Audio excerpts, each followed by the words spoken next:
This is the Authentic Change Podcast, and I am Mike Horne. Authenticity reflects what we want from each other and our organizations.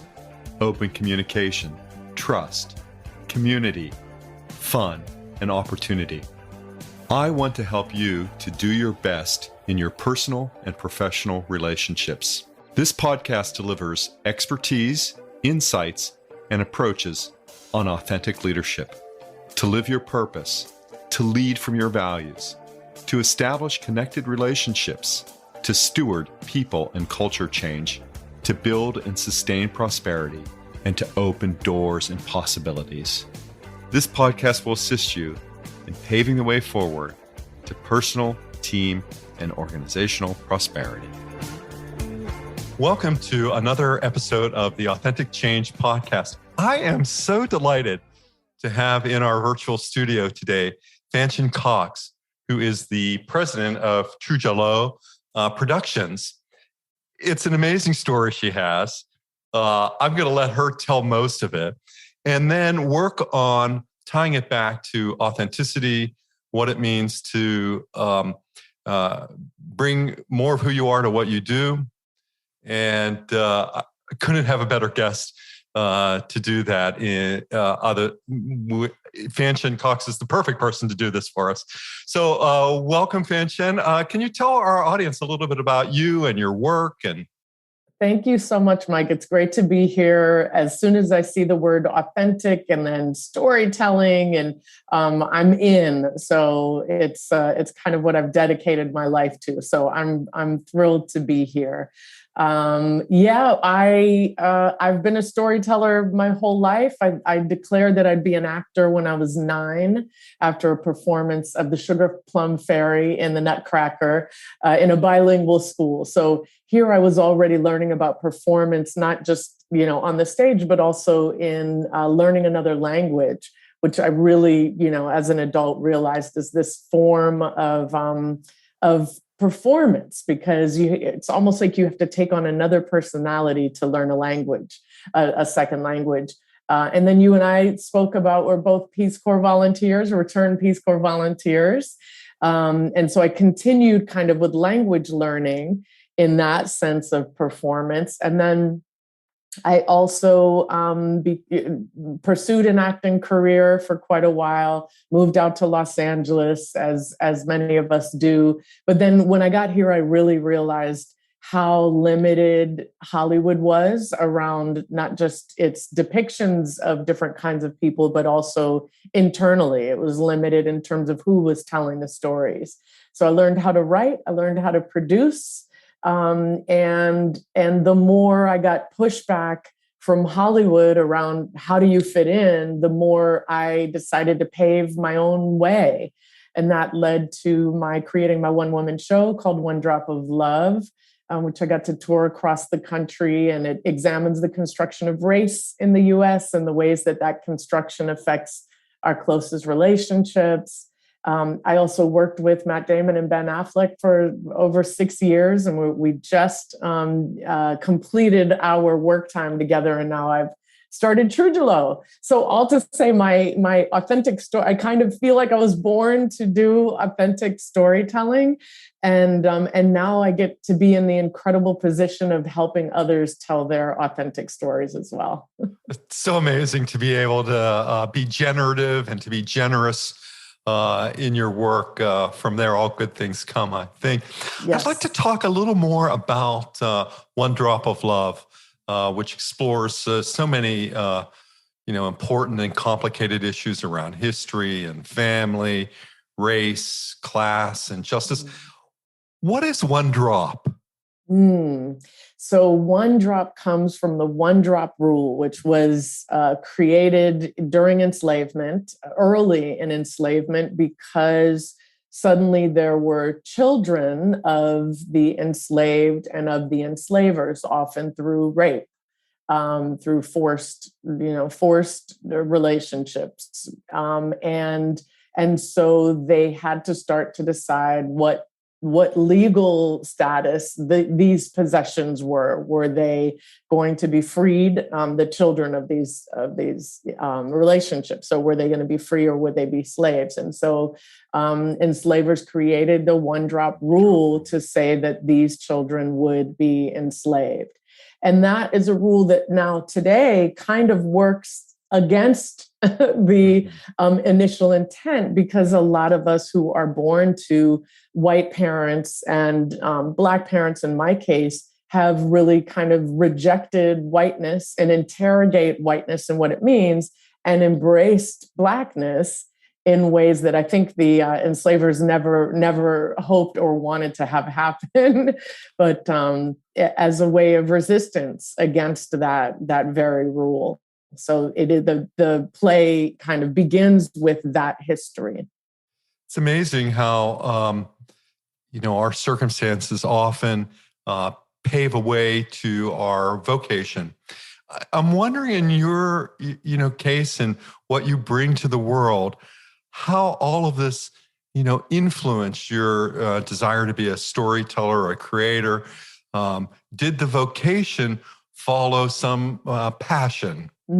Certainly, yeah. I think the passion was there from early childhood, and being a storyteller who had to answer the question, "What are you?" And that because it's such a complex response, and because there's so much historical context, systemic context behind that question and its response, I think I learned early on that in telling stories, it was a way, one, to build empathy with the person that was asking, but also to survive in a world that pushes us to have to make choices around race, as an example. It's also around gender, or so many things. So I think certainly the passion was there first. And then as I decided that I wanted to be an actor and writer, I realized that the thing that I could write about was this experience, and I could have an impact by sharing this experience. And One Drop of Love is a one-woman show. Yes. 16 characters, but only one person. Right. For about an hour and change. So in the way that you tell stories and express yourself, why the choice for a one-woman production or one-person production? Yeah. It was something that, first of all, I kind of always wanted to take that leap. It is an extremely challenging thing to do. It's risky, but it also is accessible in terms of it doesn't cost a lot, because you don't have to kind of cover the fees for a larger, group cast. Yeah.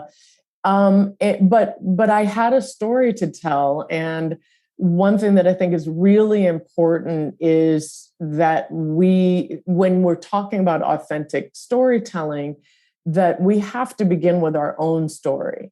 And what happens in Hollywood often is that kind of people with privilege and access to resources tell the stories of marginalized people instead of giving those resources or supporting the marginalized people to tell their own stories.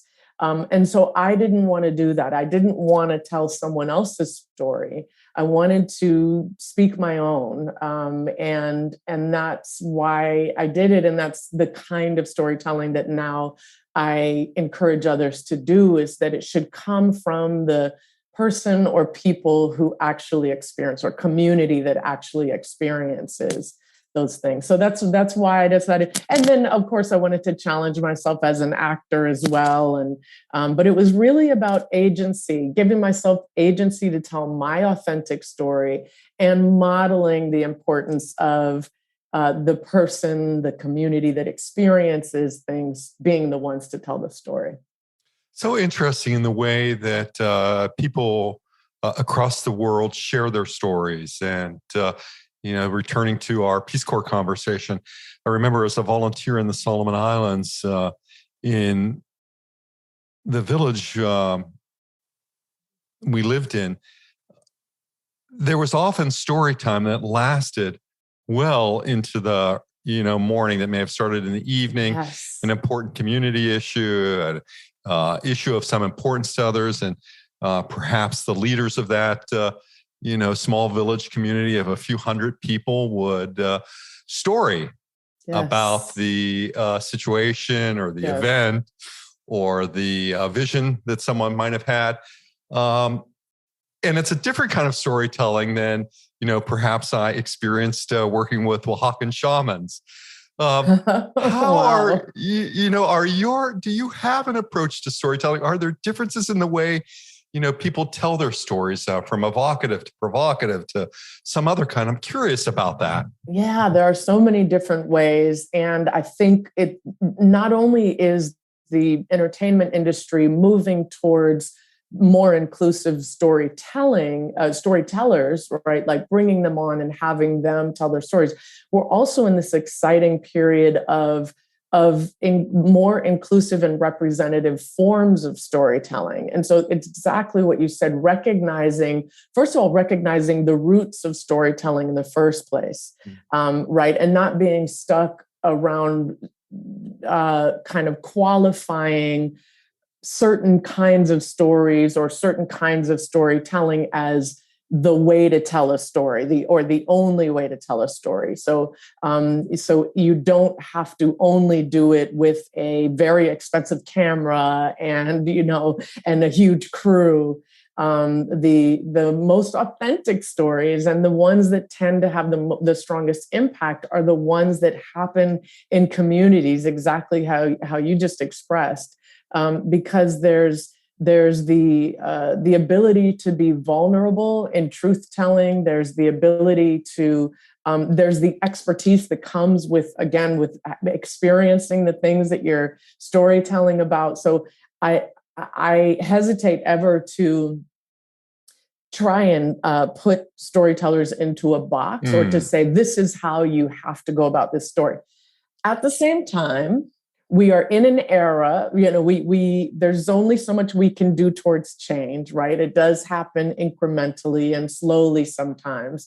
And so I think we also need to understand what pieces of the formats that currently exist and are currently used work and can work, so that we can kind of meld those two together to get stories told and get them seen, get them paid for, right? Funded. Right. So you can get them told.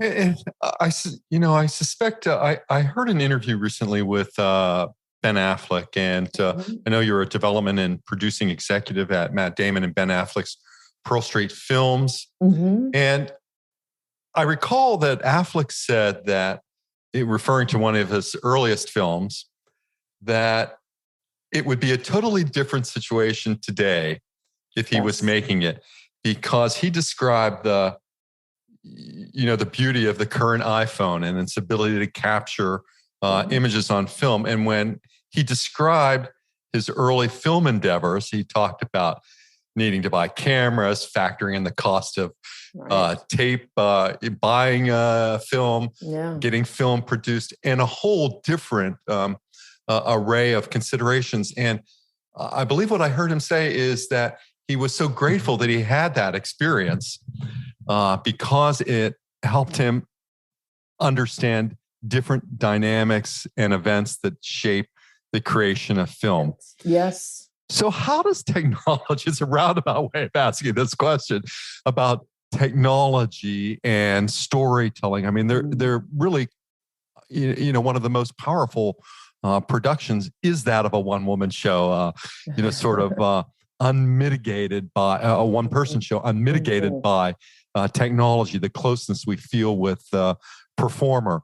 But what about technology and storytelling today, and your work in getting stories out and making storytelling accessible to people who might not often, have access to certain tools? Yeah, well, I mean, look at this podcast, right? You have something important to share, and even 10 years ago, you would not have been able to start this podcast and have people share in this way. You wouldn't have had a platform to share it on.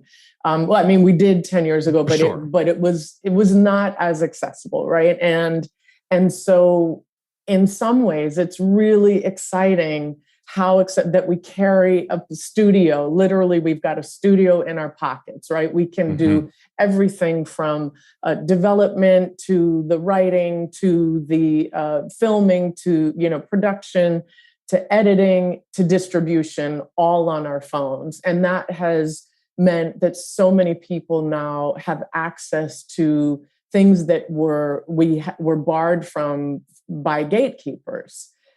But it also means that, like with something like TikTok, where there are questions about our attention spans, as an example, right? Because now that's a platform where, on one hand, it's brilliant and genius to be able to tell a story in 30 seconds, right? Sure. Or 60 seconds or 15 seconds. It's amazing, an incredible feat. It also means that the audience starts to be a bit brainwashed by that amount of time. And so I think that we have challenges around how we both encourage that and the accessibility of it and the brilliance that it takes, and at the same time still be completely open to and interested in long form storytelling. Because there's complexity there that you can't get in 15 seconds. You just can't. So I'm both excited about technology and also pushing back against the ways that it may hinder complexity in storytelling. So speaking of podcasts, let's talk about this podcast where you're the co-host. Yes. Webby-nominated podcast, Sista Brunch. Yes. Which highlights Black women thriving in entertainment and media. Yes. Tell our audience about that podcast and what kind of voices and are you bringing, and what are you learning from that podcast? I'm thrilled to talk about the podcast. So Sista Brunch we're in our third season. We just wrapped our third season. Congratulations. Thank you so much. Yeah, there are 3 wonderful seasons to listen to. We're in pre-production for our 4th season, and we'll keep going. And we do this on a shoestring, similar to what we just said. This was a group of women that said, these voices are important. And we have a way to get, to be able to share them with others. And so we started the podcast. I'll tell a quick story of how it started, which is Anya Adams, who's my co-host and an incredible director who is now working nonstop. And we're so excited for her. She used to host a gathering in her backyard called the Sista Brunch. And it came out of the DGA, the Directors Guild Association. She was in the trainee program, which is how she rose in the ranks to become a director. And some of the mentors decided, you know what, the program's great, but we also want to have a way to casually get together, especially the Black and brown women, the women of color get together to casually talk about everything they were learning, but away from that more, kind of resource and school-driven situation they were in at the DGA. And it was called Sista Brunch. And she invited me just at the time that I was, we were developing the inclusion writer. And which I will probably talk about here, but we were developing the inclusion writer, and a lot of pushback we were getting on the inclusion writer was people in production companies and studios saying, you're forcing us to hire inclusively, but these people don't exist. We can't find, women of color to hire. So Anya invites me to a Sista Brunch, and I'm in her backyard with this huge group of Black and brown women who are doing exactly the things that these folks were telling me they couldn't find to hire. And so Anya and I said, we've got to find a way to share these voices. So we've got everyone from, veteran industry executives like Kelly Edwards, who was a talent executive at Warner Media and HBO, and now is a writer, a staffed writer. We've got first-time writers, people who are just getting staffed on shows. We've got directors who, like Anya, who are just working nonstop, and also directors who are just getting started. We've got cinematographers. We've got all these women that otherwise no one knows is out there and working, and they're all highlighted on the podcast. So we just adore doing it, and all the women that we've had on the show. Amazing, Sista Brunch, and a great podcast to tune into and listen. I'm also thinking about our current context, and I know that you're a speaker at the Organization Development Network Conference in 2022, and as we're recording this, I can't help but feel some sense of tragedy about our American scene. Yep. And the continuing senseless gun violence that occurs often, many of the issues that you work to make the world aware of and to create change in. And I was reading earlier today that, and over the last few days, 90% of Americans support more gun control. And yet we have about 50 senators holding the country hostage from doing more gun control. And I observed either the governor or senator from Wyoming today saying that Wyomings will never support gun control. And whether that's true or not, which I doubt, but who knows? How does your work tackle these issues today? I mean, given all this tragedy that we have. Yeah. I'm a big part of my work is reminding myself and others to take breaks from it. Mm-hmm. And not that we can in any way, completely remove what's happening from our minds, but also to know that we're in this for the long haul. This unfortunately now is normalized in ways that we just couldn't have ever fathomed they would be. And now we are at the point where, 3 things happening all within a week. We can't even keep up, right? And so first and foremost is self-care and rest and recharging in all the ways that are healthy for all of us to do that. But then when we have the energy to fight, something that I'm talking about at the OD Network as one of the keynotes is this kind of a mantra that I have around impactful storytelling and impactful living, which is truth, justice, and love. And that's what Trujulo stands for. We uplift. It's finally been decoded to me. There it is. Thank you so much. Yeah, my company Trujulo uplifts stories that speak truth in pursuit of justice in service of love. And so as we think about gun violence, one of the important things we need to do is to begin with truth telling. And by that, I mean the non-dominant narratives, those narratives and the stories that we have not told, that we have not heard, the voices we have not heard. So with gun violence, when we, and with the states that are, and Republicans, because that's who's doing it, who are so staunch on the Second Amendment, to go back in history and tell the full stories about the Second Amendment, and also the full story about what happens when it's people of color who take up arms or bear arms, and rules and laws change in those cases. If we tell the true story of that, then we know the ways in which we pursue justice. But a lot of times we go at pursuing justice without having spoken the full truth first. And so I think that's an example of how we can look at patriarchy also, and the ways that patriarchy is part of what fuels this need, to think that, to be afraid all the time. Like, it's ironic that patriarchy is both so powerful, but actually extremely fragile and therefore, and afraid, right? And so therefore it feels like it needs to protect itself. So certainly a conceptual trap. Absolutely.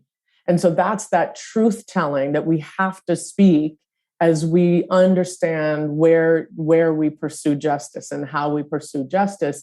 And then the beautiful thing is that love is not only about saying I love you or saying all people are the same to me or I don't see color. Love is speaking the truth and actively pursuing justice. That's how we show love. It's the action of doing those two things. It's not just saying that you love someone. It's not just saying I love everybody and therefore, no, we have to actually see you being actively a truth teller and actively someone who pursues justice. I think when we work on the important issues in life, it's the way that we demonstrate our love. And it's so great to see these concepts of truth, justice, and love at the heart, at the center of your enterprise as president of Trujulo Productions. I'm curious too, you're the co-author of Inclusion Writer. Tell us about that story. Sure. So the Inclusion Writer is a template for an addition to a contract. So and we originally created it for Matt and Ben as kind of our guinea pigs of would this work? And I worked closely with Dr. Stacy Smith, who was at USC Annenberg, and with Kalpana Kodagal, who's a civil rights attorney. Mm-hmm. And Stacy had an idea. She had done an op-ed in 2014 around how A-listers could have an impact in the industry, and that would be by including a clause in their contract that said that inclusive hiring was integral to making this production they were signing on to a good production. So cast and crew inclusive hiring. So the three of us worked together to put together this actual document that would be an addendum to Matt and Ben's contracts, and then other people who signed on and other organizations and studios. So we have spent the last kind of 5.5 years of developing it, evolving, because as an example, we didn't have consultation with people with disabilities in our first draft, and we understood that is an incredibly important part of inclusive hiring. And so, as we went and evolved with it, we changed the language. We became more inclusive of intersectionality. We included categories like colorism and ageism and sizeism around how we're looking at inclusive hiring. And then we got incredibly blessed, privileged, lucky to start working with Color of Change, the racial justice organization, and also with Endeavor Content, which is a studio, and AMC Networks, and they also all signed on to utilizing the Inclusion Writer, not just with individuals, but with companies. So we've evolved into a systemic place where it's not just about individuals like Matt and Ben, but it's now entire companies that are using this to improve their hiring practices. How do you keep all this straight? I mean, using both parts of your brain so readily, making it available. I mean, coming from that sort of analytical side, which comes with writers and all that kind of stuff, and your creative spark. What drives that?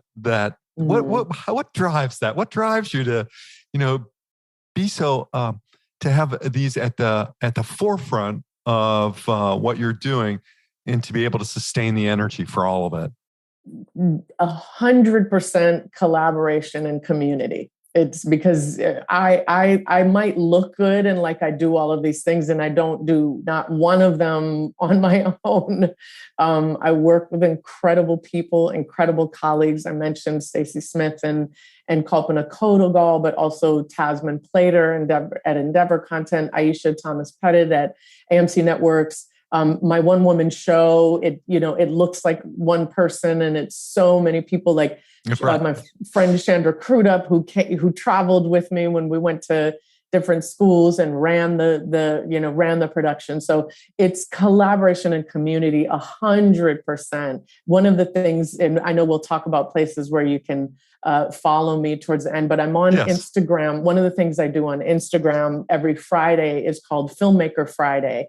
And I share all of the things that we're doing at Trujulo. And much of that is about the people, the organizations, the companies that we work with in order to do this work. So I'm all about really uplifting and talking about, and then Sista Brunch. All of Sista Brunch is a perfect example too of it's all collaboration and community. I should mention Christabel and Sia Boadi, who's our producer at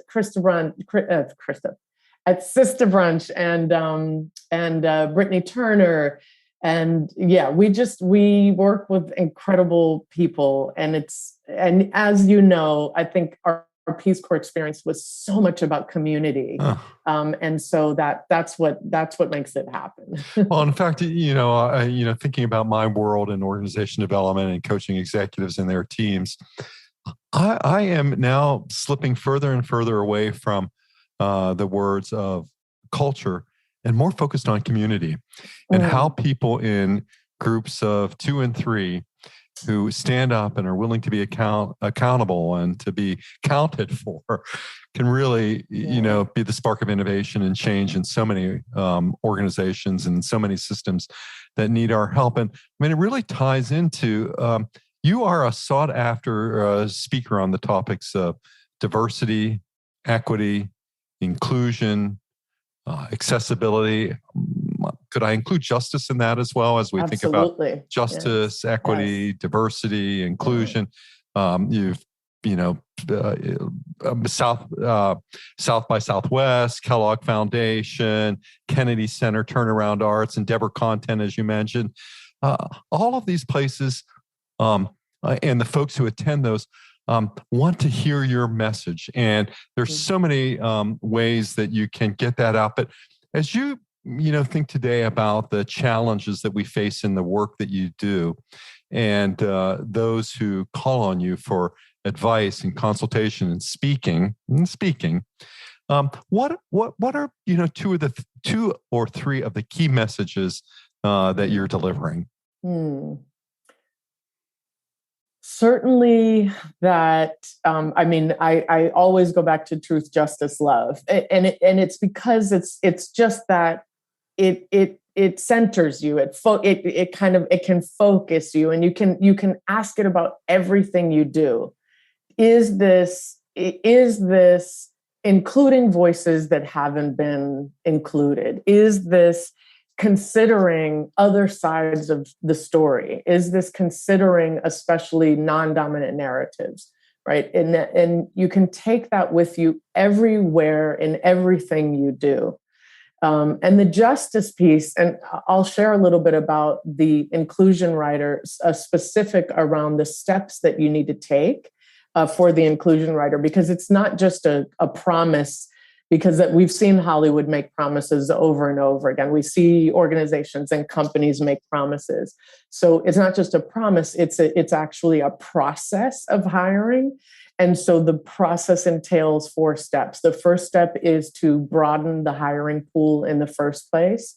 This is modeled after the Rooney Rule, which has just been updated. The NFL's rule around making sure you are interviewing diverse candidates before you make your hiring. So we begin there, is just making sure in the first place that everyone that's doing the hiring is committed to deepening that pool of interviewees. The second part is to then actually set targets and benchmarks. So it's not enough just to say, yeah, we care, we're gonna open it up, but now you actually have to state, and you have to have it in writing, what are your targets and benchmarks? What are your goals for hiring? This is where you can use the demographics on the US Census as an example. Do you want it to look like the United States? Or for films, do we want it to look like the location in which it's being filmed? We want to hire demographically representative folks from those locations. So you set your targets based on understanding both what the demographics are and pushing yourself to do a little better than the demographics even. Why not? The next step is really important, and that is data collection. So again, it's not enough just to deepen the pool. It's not enough just to make the targets. You actually have to collect the data. You have to look at how you're doing as you go along, and then you have to reflect on it once you get to the end of the hiring. For individual films, that's, once you're done with your production, you go through and you look and see how you did. For Endeavor Content and AMC networks, they're looking at a slate of productions, or they're looking at year over year. So it doesn't have to just be individual. It can be your entire, more macro, looking at that data. And then finally, the most important piece is accountability. So you take the data that you've collected and you measure it against your targets and benchmarks. And where you fell short in those on those targets and benchmarks, you make a meaningful financial contribution into the organizations that serve to uplift and nurture the very people that you weren't able to hire. And so it's this cyclical process that's active and it's reflective, because you have to look at how you're doing, but it's not just enough to look at it. You have to do something tangible and important towards the end. We can apply this to everything, not just to entertainment, not just to, they're using it for the Grammys now, we're using it in fashion, but it's not just for entertainment. It's for any company that does hiring. That is truth, justice, love. The truth piece is, really looking at that data. The justice piece is making those targets and benchmarks. And the love is giving back into the communities that serve to uplift the people that you want to be able to find to hire. So that's what I say. Take that with you and then utilize it in everything you do. So great to have those 4 points. And, I often found when I was leading human resources teams in large global systems and complex systems, whenever I would raise the topic of, let's set some goals around this, often that commitment began to, go somewhere else. People started to look somewhere else. Oh, we can't do that. Why can't you? Right. Yes. If the intent is noble and right, and there is community engagement with that intent and stakeholder engagement with that intent, can produce some amazing results. And people want to hear from Fanshen Cox. Market Watch, New York Times, Fortune, Chicago Tribune, Ms. Magazine, Huffington Post, Hollywood Reporter, NPR. Who is this? Wow. People want to hear from you. This is you.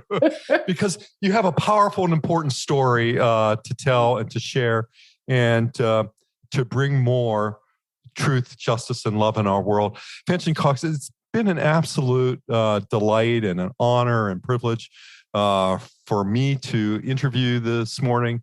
I am grateful for all the work that you're doing to make the world a better place for all of us. And if people wanted to get in touch with Trujulo Productions or wanted to get in touch with you, be in touch with Sista Brunch, for where are some of the ways that our audience could find you and your work? Sure. Yeah. So our website is www.trujulo.com. So TRUJULO.com, Trujulo.com. You can follow us on Instagram at Trujulo Media and on Twitter at Trujulo Media. Sista Brunch is at Sista Brunch and at Sista Brunch. So at Sista Brunch on Twitter and at Sista Brunch Podcast on Instagram. You can also go to our website to hear all of our previous episodes. So that's sistabrunch.com. www.sistabrunch.com. I don't know. I'm older. I'm 52, so I still say www, and I don't know if we really need it or not. Don't ask me. I'll tell you.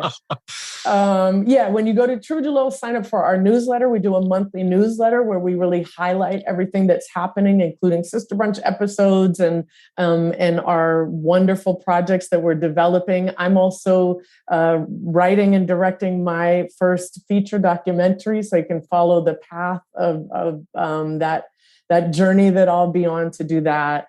And let us know what you're up to. Like I said, we do our Filmmaker Fridays every Friday. That'll come out in a little bit every Friday, kind of late afternoon. And we encourage you to tell your story as well. So tag us if you make a Filmmaker Friday. Tag us as authentic storytellers.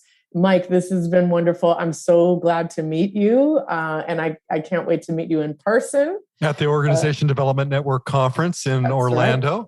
That's right. Yeah. Great. Yeah. And so it's just, there are several ways to be in touch with the great work that you're doing. And for our audience, again, you'll find all of this in our show notes, the ways to be in touch with the great work that's being done. But the maybe a great place to start is at Trujulo, TRUJULO.com. That's a great place to start. Hopefully some links to other sources. So I encourage all of our audience to visit Fanshen and reflect on her work and be interested in her work by visiting Trujulo.com, TRUJULO.com. Hopefully I've got that right. And it's in the show notes too for all of our colleagues and all of our listeners. Thank you so much, Fanshen Cox. A delight to be with you. And I'll leave a last word to you about authenticity and the work that you're doing. Oh, I'll be a broken record here and say truth, justice, love. Let it guide you in everything you do. Thank you so much. It's been wonderful to interview Fanshen Cox. Find her at Trujulo.com. Again, until the next episode of the Authentic Change podcast, stay well. Thanks for listening, and I hope you'll subscribe today and tell a friend about our show. If you're looking for hands-on help to increase your success through authentic change, or have a question you'd like to hear me answer here, please email me at mike@mike-horne.com.